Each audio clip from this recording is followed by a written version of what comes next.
Sí sabes lo de que si te plantan un bofetón, tú pones la otra mejilla por enseñanza de Jesús. Mm, En los comentarios, por favor, ponme si sabes el, el pasaje, dónde está el pasaje donde Jesús dice que pongas la otra mejilla. Y lo mucho que esto provoca controversia, y es una controversia que me fascina, es un texto que me fascina desde la perspectiva de profesional de la salud mental. Es una cosa asombrosa porque generalmente la enseñanza de que poner la otra mejilla eh, implica quedarse callado, y poner la otra mejilla implica que baje uno la cara, que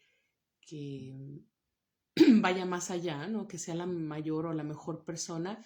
Poner la otra mejilla se ha enseñado o por lo menos eso ha sido lo que yo he escuchado, como ser esa persona que se queda callada, que no se queja, que se aguanta, que mira para abajo, que no toma represalias, que no se venga porque no debe vengarse, pero entonces también de ahí cae al asunto de no tomar cartas en el asunto, quedarse callado, porque es mejor la paz, o más bien como que por el bien común, o por el bien mayor, por la tranquilidad familiar. Y entonces fíjate cómo se va torciendo hacia el punto en el que en nuestra vida cotidiana eso se trate de que hay que aguantar el abuso, de que hay que esperar siempre lo mejor y confiar que la persona va a cambiar,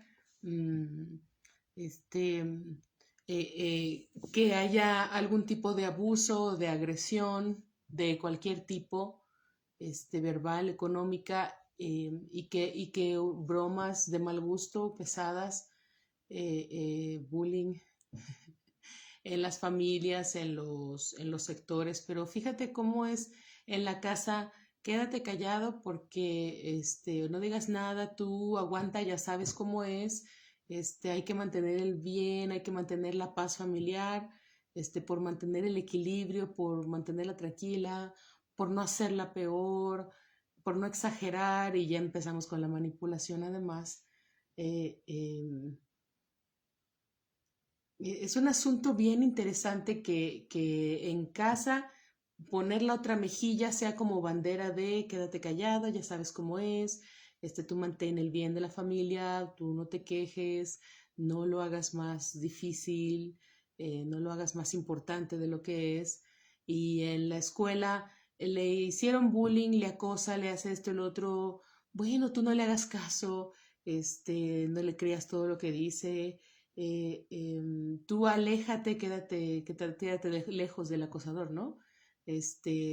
No lo tomes personal. Así son los niños.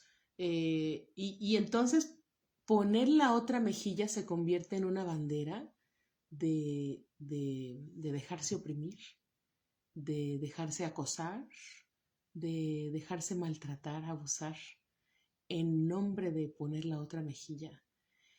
Y qué interesante, es bien asombroso porque entonces en la perspectiva de interpretación que le damos desde Proyecto Hermes, haciendo énfasis, mirando con lentes de salud mental, de, de, de, de gestión emocional, de responsabilidad afectiva, como parte de nuestra mayordomía, es quién somos, y administrar eso implica la mayordomía, ¿no?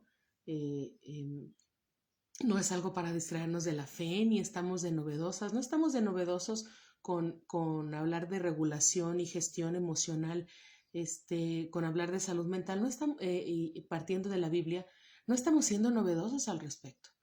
Y Eclesiastés no es el primero, ni es el más antiguo en el que se hace referencia a esto, pero me encanta que suceda en el Eclesiastés porque viene de alguien, como ya lo dijimos en la sesión pasada, que se vivió toda la vida, que no se dio restricciones, pero que siempre mantuvo activa la conciencia de lo hago porque si la respuesta no estaba en ser el sabio de los sabios, para tener la vida perfecta, entonces ¿en qué radica? Así que con la sabiduría de por medio, sin que la sabiduría me abandone, lo leímos en Eclesiastés antes, me voy a permitir de todo. Lo que está bien visto, lo que está mal visto, lo que está abierto a todos, lo que está oculto, comí de todo, me comí a todos, hice y deshice, pero siempre con la intención de en dónde está la perfección, en dónde está el secreto de la vida plena, de la vida bien vivida. Ser el sabio de sabios, ser el más sabio de todos, recibir sabiduría como un regalo que elegí por encima del dinero, del poder, de la salud eterna. Voy a vivirlo todo. Y vengo golpeado, vengo magullado, vengo bien bailado, vengo lleno de glitter y vengo grudo, vengo todo vengo de vivir la vida y lo único que puedo encontrar es que la vida es tan corta, la vida es simplemente tan corta y se acaba tan pronto y las cosas son y luego no son, sin que esto sea maldad, sin que esto sea el diablo, la vida es y luego no es eso. Y ser tan sabio solo me hizo darme cuenta, ser tan sabio solo me hizo notar mi propia desnudez, como en el Génesis, cuando Adán y Eva en el relato se miran a sí mismos y esa desnudez les provoca vergüenza, les provoca temor, les provoca sensación de vulnerabilidad. Asimismo se ve también el sabio del Eclesiastés, esa sabiduría que pidió, que le es obsequiada de lo divino, de lo que sea que tú me pidas te lo doy, él como marca la tradición, ¿no? Esa sabiduría solo me sirvió para verme lo vulnerable que soy, lo finito que soy, y cómo la vida es tan injusta y da tanto miedo, y podrá ser muy bella, pero también luego no vale la pena ser vivida en muchas circunstancias y es tan injusto. Y la sabiduría que pedí no me dio la vida plena que yo esperaba recibir. Mi intención fue la misma que como quien hubiera pedido ser el más rico de todos, ser el más saludable de todos, ser el más longevo de todos, ser el más popular, el más poderoso de todos. Fue exactamente la misma motivación cuando pedí sabiduría en lugar de todo eso otro. No quita nada, de todas maneras tuve todo lo otro. Sí estaba en lo cierto, sí pedí algo que no es añadidura. Pedí lo que era y a partir de eso tuve todo lo otro que no pedí y aún ahí no encontré el sentido de la vida. Eso era, me di cuenta, solo el principio de reflexionar la existencia. La sabiduría de sabidurías no me explicó la vida. Apenas fue el inicio para la búsqueda de entender la vida, de procesar, de vivir pleno en medio de, o sea, gracias a y a pesar de. Y que la vida que es tan corta, de todas maneras, pueda calificarse como una vida bien vivida. Fíjate el nivel, la esfera en la que esta persona está autorreflexionando. Y como parte de la existencia, parte de nuestra experiencia religiosa o de nuestro desarrollo espiritual, implique tanta autorreflexión, tanto buceo dentro de uno mismo.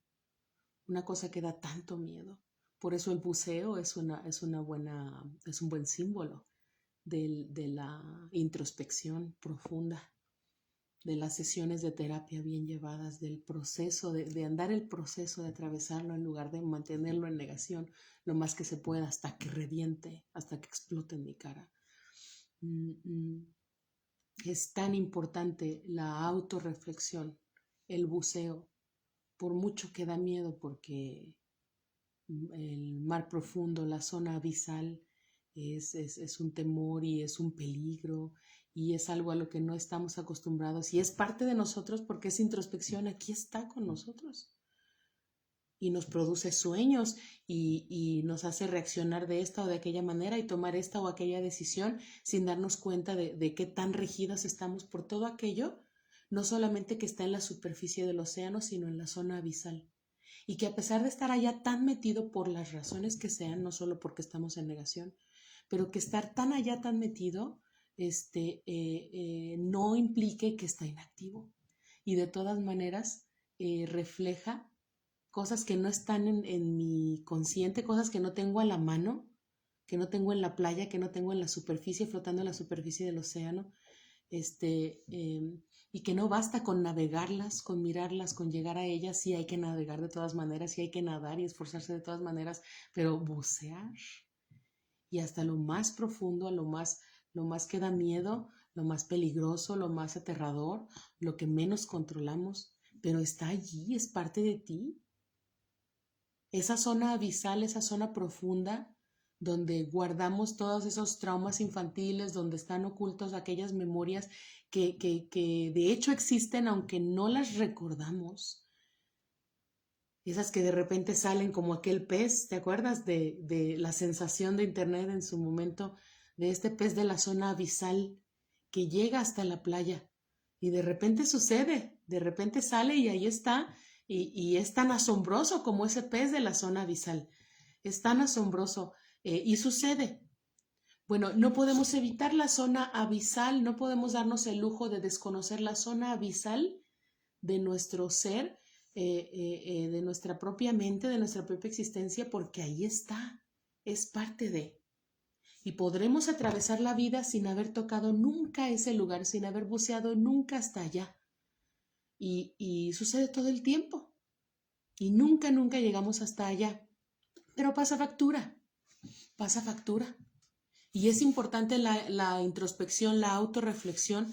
El predicador en Eclesiastés entonces se dará cuenta de que no se trataba de que la vida se resuelva o sea plena, o sea una buena vida solamente porque soy sabio. Es tener la sabiduría para entonces incursionar. No bucees sin equipo, la sabiduría es el equipo, la sabiduría son las clases de buceo, la sabiduría está en poder encontrar los medios para pagar esas clases, para buscar asistencia, para fortalecerse, hacer ejercicio. La sabiduría es ejercitarse, correr todos los días o ir al gimnasio porque va a bucear a la zona abisal. La sabiduría es la preparación para no morir en el intento porque estoy buceando, ignorando todo lo que tengo que saber sobre bucear. La sabiduría era eso, la sabiduría no era tener ya la zona abisal en un libro aquí y poder mirarlo desde la playa. La sabiduría era apenas el inicio. Y por eso los proverbios o las expresiones de sabiduría que nos da el predicador en Eclesiastés me parecen muy asombrosas y me gustaría poder darle el beneficio de la duda porque es algo muy personal. O sea, Proverbios es excelente, pero en mi mente, como la interpretación de Proverbios ha sido como tan de al bueno le va bien y al malo le va mal, ¿no?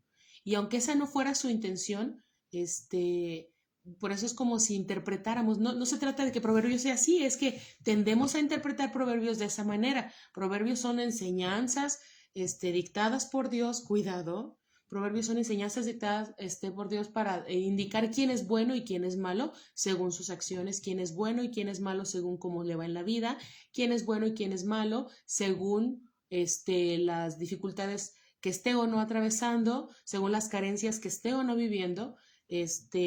Pórtate bien de esta y esta y esta y esta manera, no seas malo como y esta persona para que te vaya bien y no te vaya mal. Y luego entonces nos damos cuenta de que ese es el mundo ideal, pero no es el mundo real. Ajá, entonces hay que mirar a Proverbios como en un mundo ideal esto, ¿no? Y tampoco es todo Proverbios. Proverbios es una riqueza de hasta en el ambiente literario, es una riqueza de texto. Pero en mi mente encontrar estos proverbios, estas frases de sabiduría, estas máximas del predicador, después de habernos dado el contexto, de lo golpeado que viene de la vida, de lo vivido que viene de su vida, y entonces traer esa reflexión.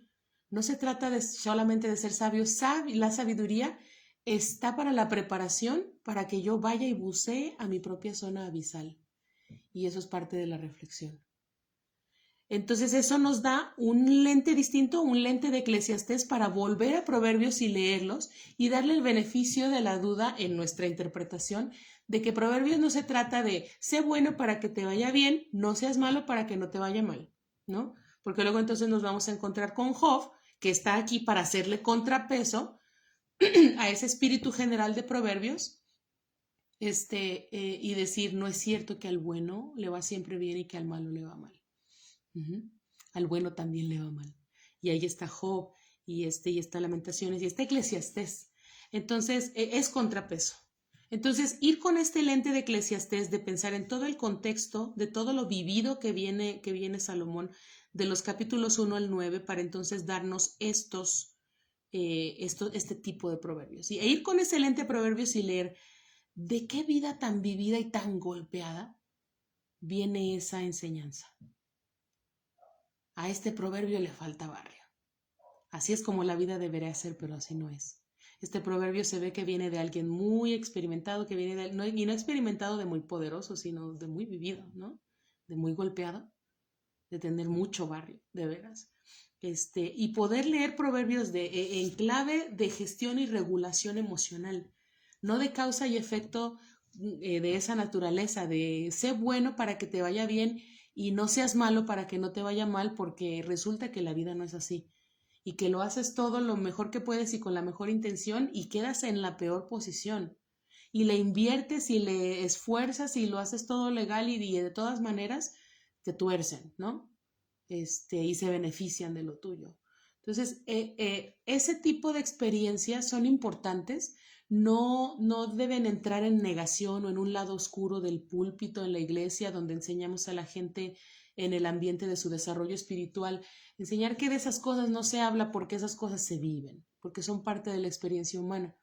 Y no hablarlo desde el púlpito, no hablar de esta disonancia entre cómo el mundo debería ser y cómo es, cómo la vida debería ser, para qué estuvo diseñada y cómo es, con todas sus injusticias y su mancha y su estiércol, y cómo lograr sacar lo mejor de esta vida a pesar de todo eso negativo, a pesar de todas las fatalidades, a pesar de la crisis, a pesar de la desesperanza. ¿Cómo logramos que de todas maneras la vida valga la pena ser vivida y queramos vivirla?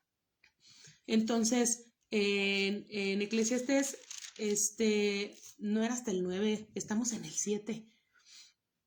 Fíjate, con ese contexto nos vamos al primer proverbio que dejamos pendiente la sesión pasada.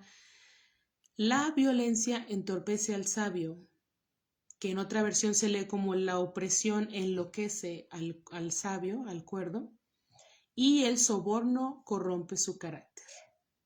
Con todo ese contexto que hemos mencionado de lo vivido que viene el predicador, y con mucha sabiduría, pero no solamente está la sabiduría, está vivir la vida, está hacerle a todo. Es un asunto de esto es un hecho. Con ese contexto es leerlo como un hecho.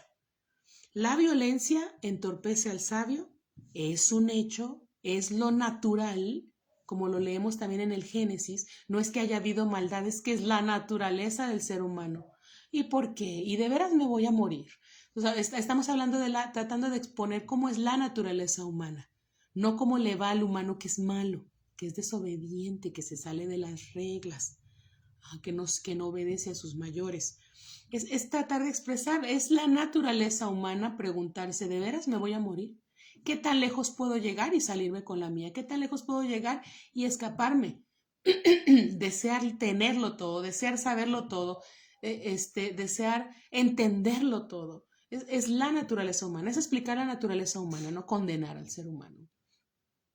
Entonces, la violencia entorpece al sabio. Déjame ver quién tembló por qué. La naturaleza entorpece al sabio y el soborno corrompe al justo, no como si estuviéramos juzgando moralmente a alguien, sino es un hecho, es parte de la naturaleza humana. Si te sobornan, te corrompes. Es la lucha que Jesús tuvo en el desierto con su tentación. Hola. Ah, sí, un momento. Pásale. ¿Vienes con...? Con Luis, ¿sí está? No, pero ¿está la morra aquí? No. Ok. Pasa. Sí. Es un asunto de decir, así somos los humanos. Negrito, ya llegaron. No trates de salirte con la tuya en este asunto de que hasta Jesús se tentó de decir, si yo me postulara para sacerdote, todo esto te daré si postrado me adorares. Si yo me postulara para sacerdote, la gente me seguiría, la gente me conoce. Yo podría revolucionarlo, yo podría ser un mejor sacerdote. Y aparte preservaría mi vida, ¿no? Porque así como lo estoy llevando en esta metodología, mi cabeza tiene precio, ¿no? Es una tentación legítima. ¿Quién no va a querer vivir más tiempo y no arriesgar la vida? ¿Quién no va a preferir pasar anónimo por la vida, no quejarse, no reclamar, no levantar pancartas, no elaborar iniciativas, no resistir para poder vivir más tiempo? Las madres buscadoras tienen precios sobre su cabeza. Están en riesgo constante. Este año no va ni a la mitad y ya perdimos a 2. Y el año pasado una renunció después de su último encuentro masivo. Nos asesinaron un alcalde que no se dejaba corromper y se llevaron a Homero y se llevaron a personas que estaban defendiendo plantas y animales, ¿no? Claro que es entendible la tentación de todo esto te daré si postrado me adorares. ¿Qué tal si yo no me corrompería? Yo lo haría mejor. Yo, Jesús, ¿no? De postrado me adorares no es volverse satánico. Es creer que tenemos más control del que en realidad tenemos. Y creer que podemos escaparnos de nuestra naturaleza que se puede corromper si la sobornan y que se puede entorpecer si se vuelve violenta o si experimenta violencia. Es leer este proverbio como diciendo, así somos. No se trata de tratar de ser perfectos, se trata de entender cómo somos. La perfección práctica, la no perfección en el sentido de impecable, sino de completud. El ser completos, como vuestro Padre que está en los cielos es completo, ¿no? La violencia entorpece al sabio y el soborno corrompe su carácter. Así somos. Génesis 3, no es que el ser humano falló porque el ser humano es malo y Adán y Eva pecaron porque no estaban bien hechos, porque quedaron crudos a la hora de la creación, porque fallaron, porque no llenaban el saco, porque no, y tanto ataque mental, ¿no?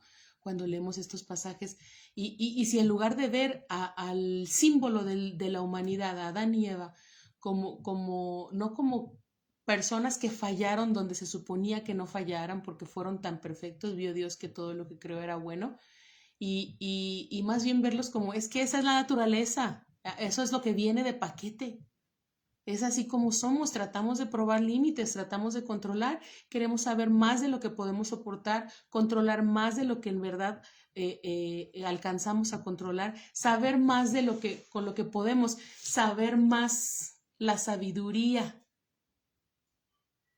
El predicador acá en Eclesiastés, en la tradición, vuelve a desear el fruto del árbol prohibido, del árbol restringido, tener toda la sabiduría.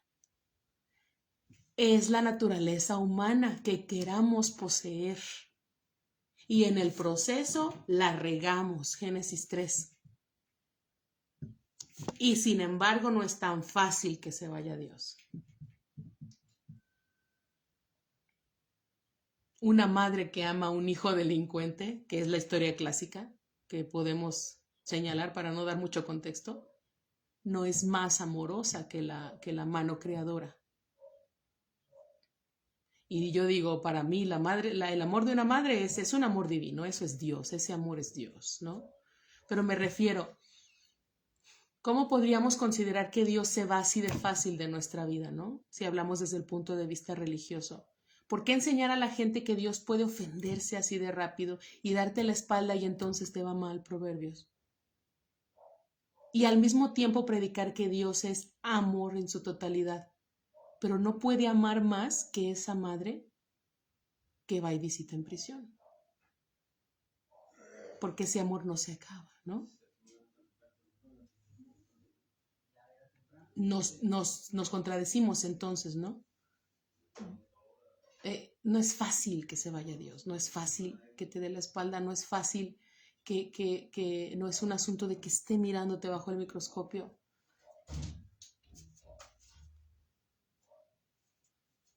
Así que el capítulo 6 se trata de esta es la naturaleza humana, igual que Génesis se trata de esta es la naturaleza humana. Si a una persona es sobornada, se corrompe, todos tenemos esta posibilidad, todos tenemos esa capacidad de corrupción. La violencia entorpece al sabio, es un hecho, es un hecho.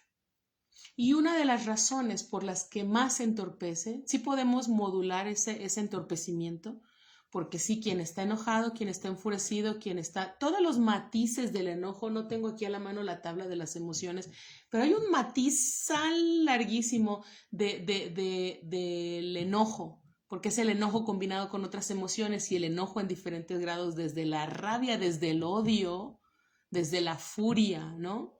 Hasta un leve desagrado con malestar, el enojo más leve que puede existir, la decepción, ¿no? Que también es medio combinación del desagrado. Bueno,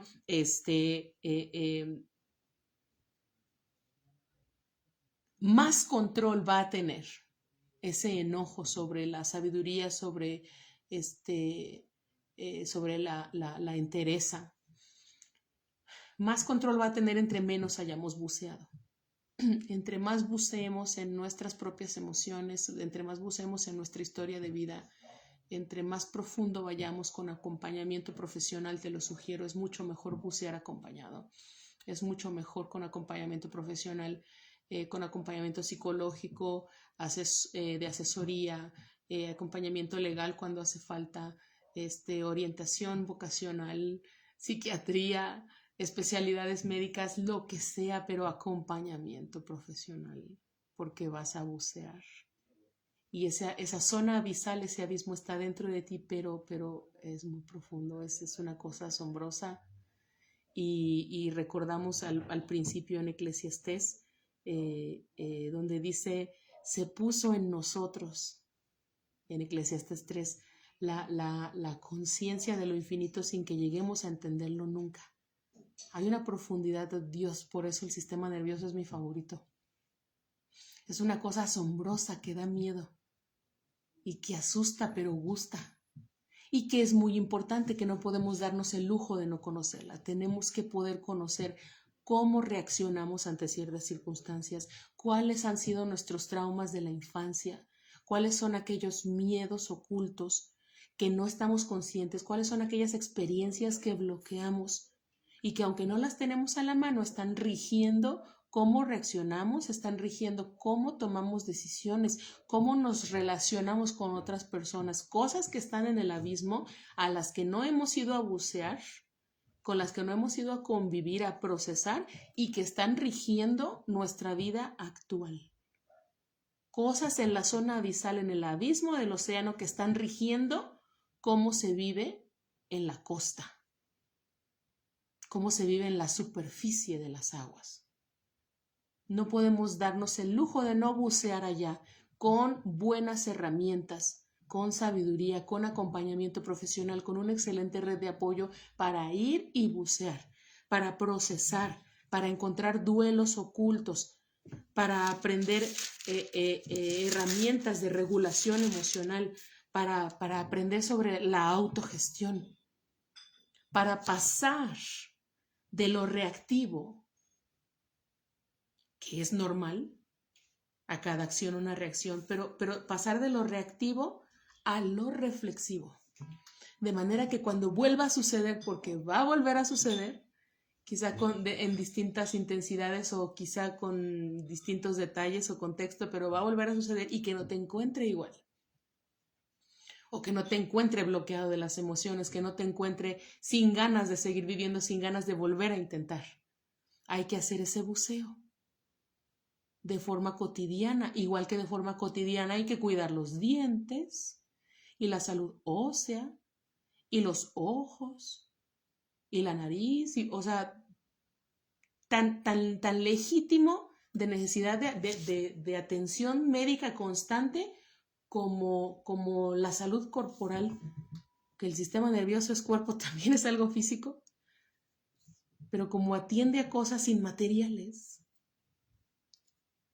entonces luego es como un profesional de la salud para la mente. En mis tiempos no necesitábamos eso. En esos tiempos tampoco se sabía mucho de otras cosas y había mucha muerte materna y había mucha pérdida dental y había fallecimientos por enfermedades que hoy están incluso controladas o para las que hay vacunas que son prevenibles y antes no lo eran. Entonces, la evolución del discurso abierto sobre la necesidad de salud mental tiene que poder llegar y estacionarse muy bien también hasta el púlpito, donde hablamos de fe, donde hablamos de religión, donde hablamos de Dios, también hablamos de salud mental. Porque si no, vamos a ir a interpretar pon la otra mejilla como quédate callado, como no digas nada, mantén la paz familiar, sé la mejor persona, quédate calladito, es tu cruz, tú puedes cambiarlo, pon la otra mejilla. Y en realidad, con gestión y regulación emocional de estos versículos, fíjate nada más estos proverbios, vale más terminar un asunto que comenzarlo. Vale más ser paciente que valiente. No te dejes llevar por el enojo, porque el enojo es propio de gente necia. Ya vimos lo de la violencia entorpece al sabio y el soborno corrompe el carácter. Vale más terminar un asunto que comenzarlo. Expectativas. Hablando de gestión emocional. Expectativas, hablando del buceo. ¿Con qué expectativas entramos en una relación? ¿Con qué expectativas vamos y emprendemos un negocio? ¿Con qué expectativas formamos una familia? Con las características que tenga esta familia. ¿Con qué expectativas entramos en el mundo laboral, en el mundo de las citas? ¿Con qué expectativas nos formamos académicamente? ¿Con qué expectativas entramos en una relación de amistad laboral, con qué expectativas vamos? ¿Y qué tan de la mano están, qué tan balanceadas están con la realidad? ¿Qué tan a tono están con la realidad? Ejemplos de alguna de estas para no extendernos mucho. Estoy con esta persona para que me haga feliz. Por ahí, a eso me refiero, ¿no? O la clave del éxito está en tener un doctorado. Digo, tiene muy buena intención y cada quien sus sueños, pero ya todo el discurso completo no se sostiene. No va balanceada la expectativa con la realidad, ¿no? El éxito, algo tan amplio, algo tan relacionado con la sensación de plenitud, e ir a depositarlo en un posgrado, ir a depositarlo en un novio, en una esposa, ir a depositarlo en un negocio, relacionar la identidad con qué tanto uno tiene, el valor con qué tanto uno hace, ¿no? A eso se refiere. Vale más terminar un asunto que comenzarlo. Expectativas que nos lleven al fin de los asuntos. Expectativas que nos lleven a mirar hasta el final, a mirar a largo plazo y ver si las expectativas nos permiten sostenernos hasta el buen final de todo lo que empieza, porque termina. Bajo el mismo contexto de Eclesiastés, vanidad de vanidades, todo es vanidad, todo dura poquito, todo dura una sola vez, todo es finito, incluido lo hermoso. Y las relaciones empiezan y terminan y los hijos vienen y se van y la salud entra y sale y las relaciones de amistad y familiares tienen un inicio y tienen un final. Entonces, ¿cómo vamos a llegar a ese final? Vale más terminar un asunto que comenzarlo, es decir, no nos enfoquemos, no enfoquemos toda la energía en que algo empiece, no bajemos la guardia porque algo ya empezó. Necesitamos llevarlo a un final.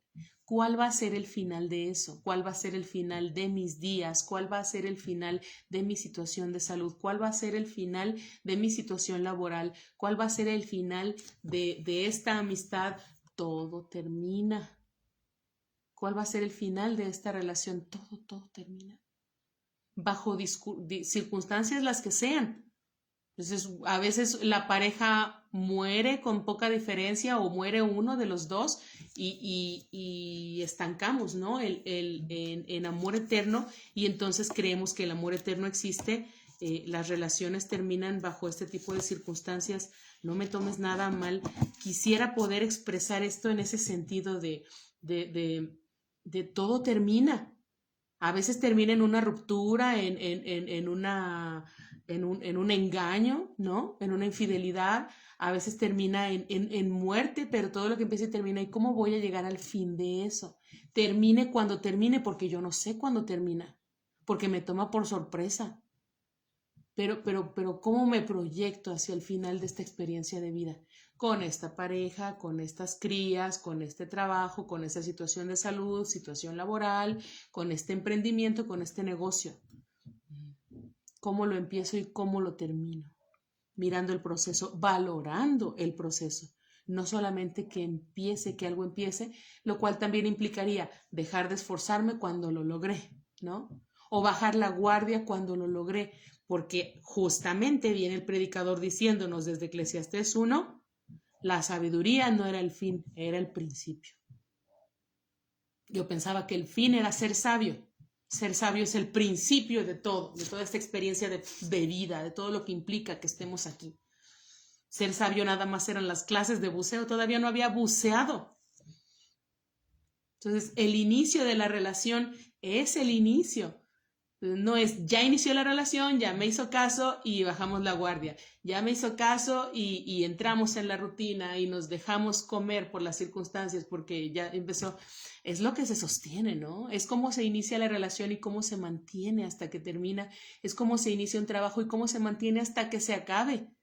Que no sabes si se va a acabar porque te jubilas allí o se va a acabar por una situación difícil. No sabes cuándo yo también te veo. No sabes cuándo termina, ni bajo qué circunstancias termina. ¿Qué más hubiera querido Job haber terminado en su segunda parte de la vida, viejo y lleno de días sin haber experimentado su primera muerte, ¿no? Con la pérdida de todo lo que le quitaron, de todo lo que tuvo que entregar, y de forma violenta y de forma repentina.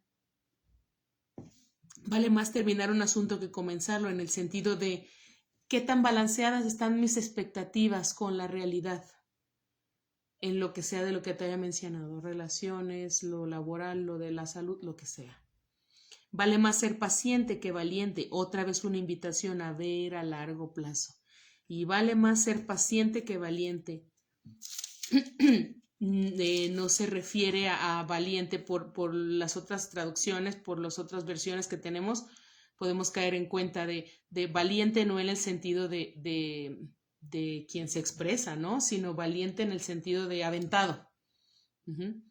Vale más ser paciente que impulsivo. Entonces, vale más ser paciente que valiente no significa que te quedes callado otra vez. Otra vez no se trata de que poner la otra mejilla sea quedarse callado. Ser valiente no significa inactivo. Significa de todas maneras entrarle a la acción, pero mirando hacia adelante, mirando a largo plazo. Sabiendo nuevamente la violencia entorpece al sabio. Fíjate cómo podemos saltar entre estas frases y seguir hablando acerca de regulación, de gestión emocional, de mirar a largo plazo, de mirar nuestras experiencias de vida no solo porque ya logramos que empezaran, sino cómo caminan y cómo llegan hasta su fin. Y si el final valdrá tanto la pena como valió el inicio, y hacerlo valer. Sigue diciendo, no te dejes llevar por el enojo, porque el enojo es propio de gente necia. Fíjate cómo entonces aquí el asunto del versículo anterior de ser valiente no implica ser valiente en el sentido de actuar y de hacerse valer, sino valiente en el sentido de impulsivo.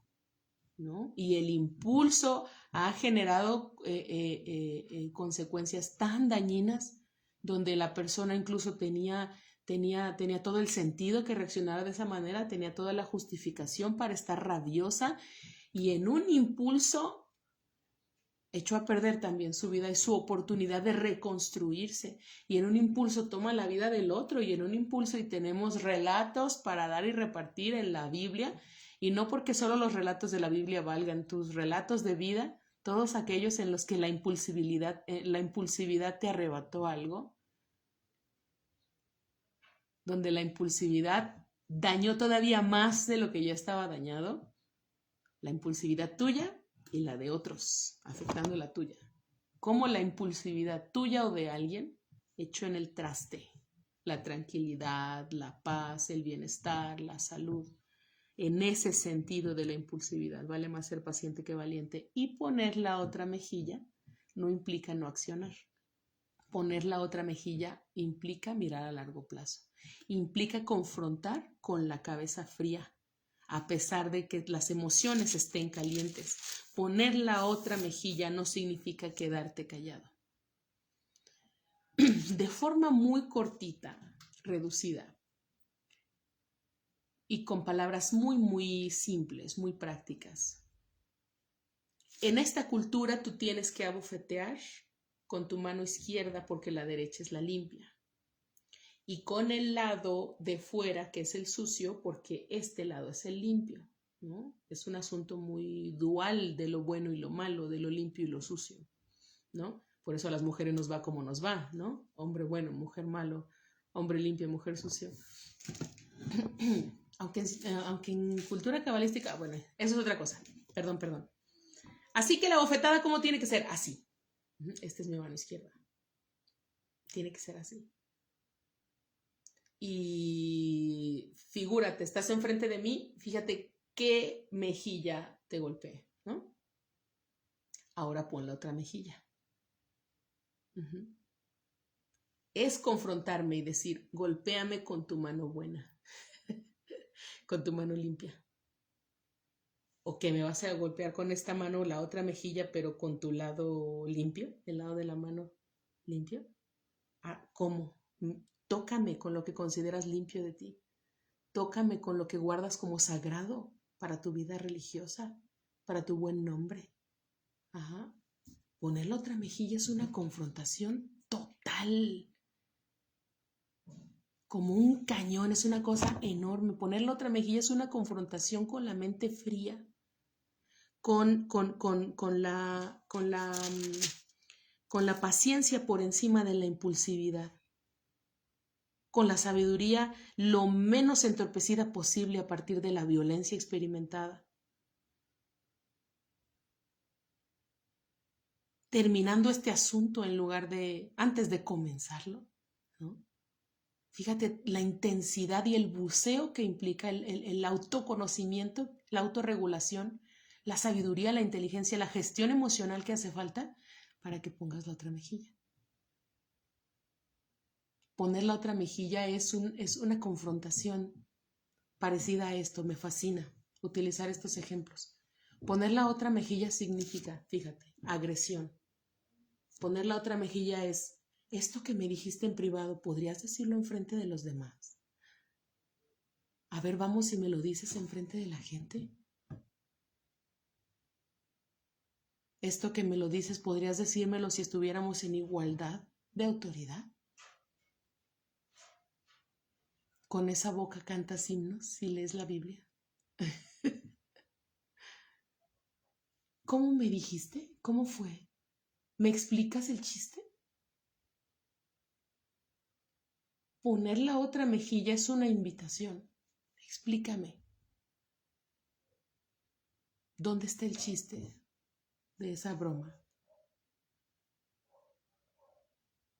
Poner la otra mejilla es una confrontación que requiere mucho buceo interno, mucho autoconocimiento, mucho desarrollo de gestión emocional, de conocerse bien. Por ahí empieza por conocerse.